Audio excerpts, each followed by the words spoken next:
5월 18일 똑딱이 주식입니다. 자, 미국 증시는 단기 상승에 따른 단기적인 부담은 있었지만은 금요일장까지는 잘 버텨내는 그런 흐름을 보여줬죠.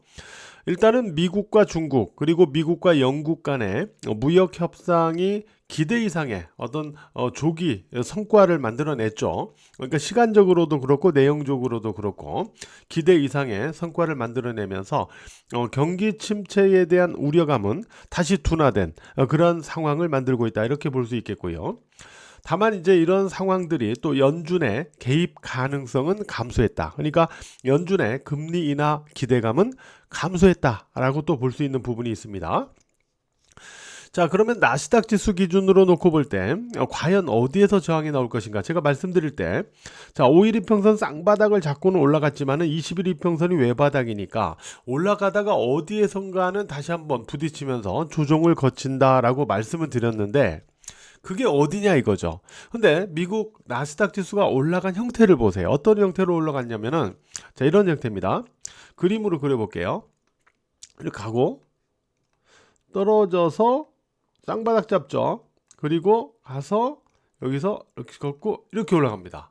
소위 말하는 이런 형태죠. 자, 여기서 쌍바닥을 잡아주는 역헤드앤 숄더형 패턴으로 이렇게 올라가는 거예요. 이렇게.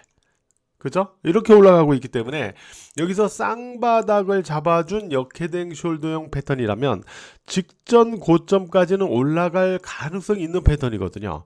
그러니까 여기로 따지면은 대략 2만 포인트 전후잖아요. 2만 포인트 전후까지 올라갈 여지는 패턴상 있다라는 소리예요. 그리고 만약에 5일 이평선 깨고 내려가더라도 20일 이평선만 하향하지 않으면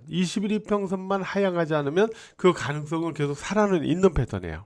어쨌든 제가 볼 때는 요 부분에서, 그러니까 지금 부분에서 잘 이겨낸다면 2만 포인트 전후의 전고점까지 더 올라간 다음에 조정이 나올 수도 있다, 이렇게 볼 수도 있기 때문에 일단 아직은 더 올라갈 여지가 있는 패턴은 맞다, 이렇게 볼 수가 있습니다.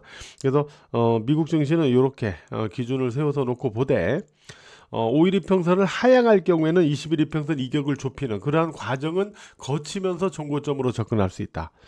그렇지 않고 5일 이평선을 지지한다면 그대로 정고점 쪽으로 접근할 수 있다.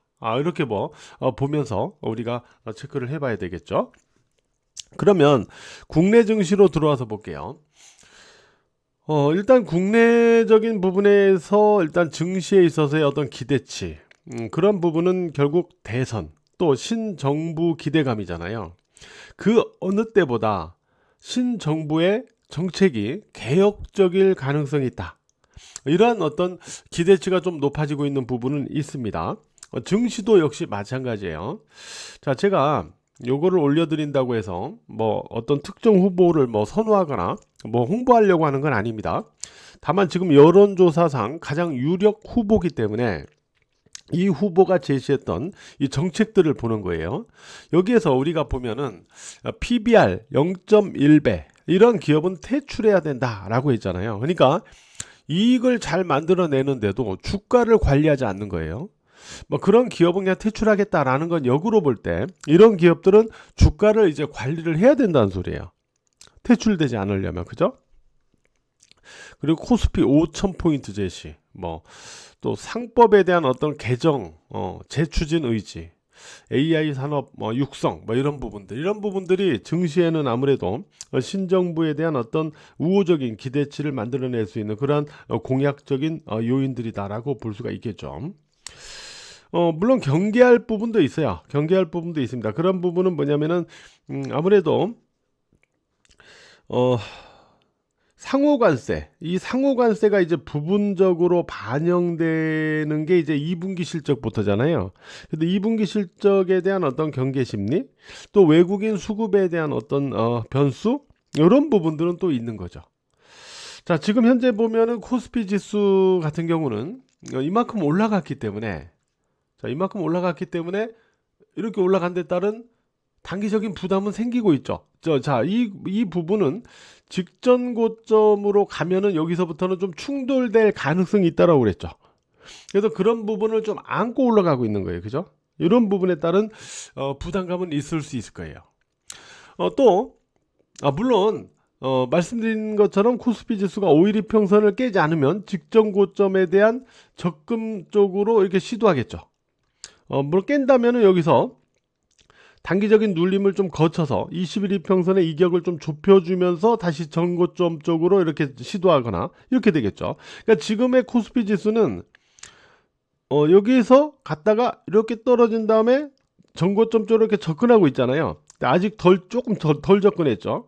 그러면 전고점 쪽으로 지금 위치에서 놓고 볼 때 더 추가로 접근하든지 아니면 여기서 5일 이평선 깰 경우에는 그냥 꺾어지는 게 아니라 21 이평선과 이격을 좁혀주는 눌림을 거친 다음에 다시 전고점 쪽으로 접근하든지 이렇게 나올 가능성이 있다는 거죠.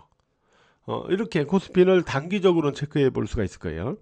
그리고 코스닥 지수는 목요일과 금요일장으로 눌렸어요. 외국인 매도가 일단 원인인데 이건 좀 이따 보도록 하고 지금 코스닥 지수 자체는 제가 앞선 방송에서 세 가지로 말씀드렸어요. 자, 일단 5일 이평선을 지지하면 뭐라고 그랬어요? 하나, 둘, 이렇게 행보등락 씌워주고 이렇게 또 갈 수 있는데 이건 5일 이평선을 지지해야 가능한 패턴이라고 그랬죠. 근데 하향했죠.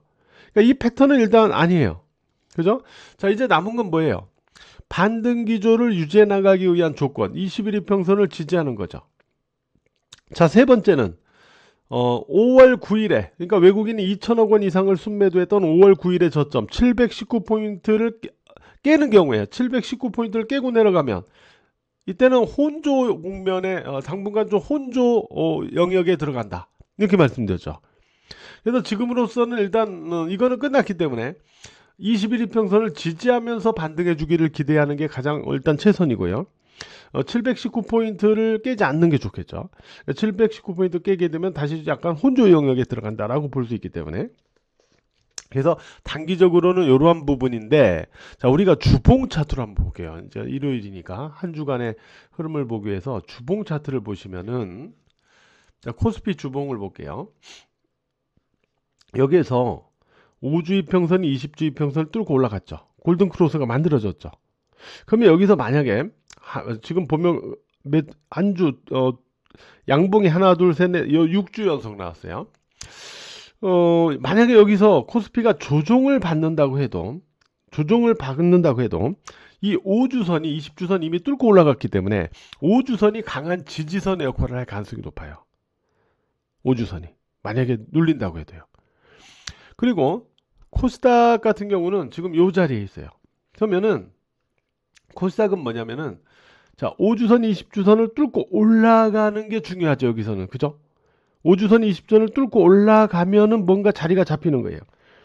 자 그러려면 이번 주에 725포인트 우에서 흐름을 유지를 해주거나 마감을 시키는 게 좋아요. 이번 주 그러니까 이번 주에 725포인트 우에서 흐름을 만들어 주거나 이번 주 금요일 날 725포인트 우위로 마감이 되어야만 이 5주선 20주선 뚫고 올라갈 가능성이 계속 생기는 거예요. 이게 만들어지고 나면 아까 코스피처럼 뭔가 다시 하방 쪽으로 아래쪽으로는 지지대가 좀 탄탄해지는 그러한 기반을 만들어 갈 수가 있거든요. 그래서 중요한 거는 이번 주 코스닥 지수는 725포인트 우에서 흐름을 가져가는 게 유리하다라는 부분 주봉 차트로 볼 때 코스피 지수는 만약에 눌린다고 해도 아래쪽으로 올라오는 5주선의 강한 지지대가 버티고 있다라는 부분은 염두를 해볼 수 있을 겁니다. 그러면 외국인 이번에는 수급을 가지고 한번 우리가 체크를 해볼게요. 자 코스닥을 금요일 날도 외국인이 1790억 원을 순매도했어요. 목요일에도 1200억을 순매도했고 5월 9일에도 2659억을 순매도했습니다. 그래서 외국인의 이 매도가 코스닥 시장을 계속 압박을 하고 있죠. 근데 가만히 보시면 코스피는 사고 있어요. 이 얘기는 뭐냐면 외국인 투자자가 지금 코스닥을 팔아서 코스피를 사고 있다는 소리예요. 코스피를 팔아서 코스닥을 사고 있다라는 소리죠. 그러니까 만약에 코스닥도 팔고 외국인이 코스피도 팔고 이렇게 매도 쪽으로 가는 기조라면은 그러면서 지수가 빠진다면은 이건 조금 위험 신호. 그죠? 그럴 수가 있는데 이거는 코스닥을 팔아서 눌리지만 코스피를 사고 있거든요.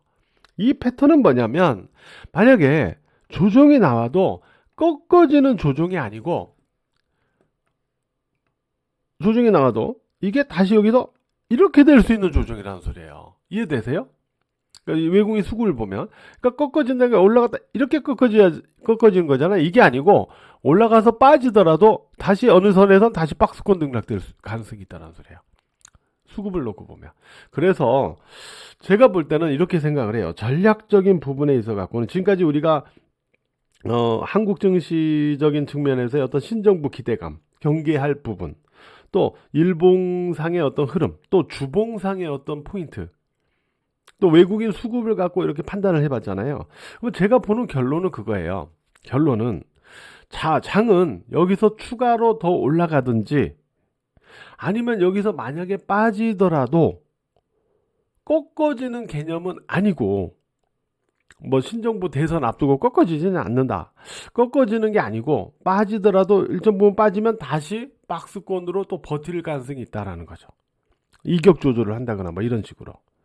그러면은 우리가 매매적인 측면에서는 장이 여전히 반등 기조를 유지하는 패턴에서는 종목 선별 매매를 유지한다. 왜 종목 선별 매매냐면 장이 강하게 지수상으로 올라갈 때는 뭐라고 그랬어요? 다수의 종목이 올라가니까 이때는 이것저것 막 강하게 매매를 해야 되는데, 지수가 비탄력적으로 올라가는 구간이니까 올라가더라도 여기서는 종목 선별 매매 필요하다고 그랬잖아요. 그리고 만약에 조정이 나올 경우에는 우리가 예를 들어서 코스피 지수 5일 이평선을 깬다거나 코스닥 지수가 719포인트를 깬다거나 이러면은 여기서는 약간 우리가 리스크 관리를 약간은 할 필요는 있죠. 그러나 너무 지나치게 위축될 필요가 없다라는 것은 그 시점에서의 변곡에서 리스크 관리를 한번 해주면 되는 거고, 그 이후에는 어느 정도 빠지면 또 하방에서 방어되면서 박스권 등락을 보일 가능성이 있으니까 그 자리에서는 또 매매가 가능한 거죠. 어떤 말씀을 드리고 있는지 이해가 되시죠? 이런 마인드를 갖고 지금은 증시에 임해보자 라는 말씀을 오늘 주말 방송을 통해서 여러분들에게 전달을 해드렸어요. 주식장인 카페 5월 이벤트가 이제 시작이 됐어요. 5월 할인 이벤트가 이제 시작이 됐으니까요. 카페 공지사항 게시판에서 확인 참고를 해 주시기 바랍니다. 남은 휴일 잘 보내시기 바랍니다.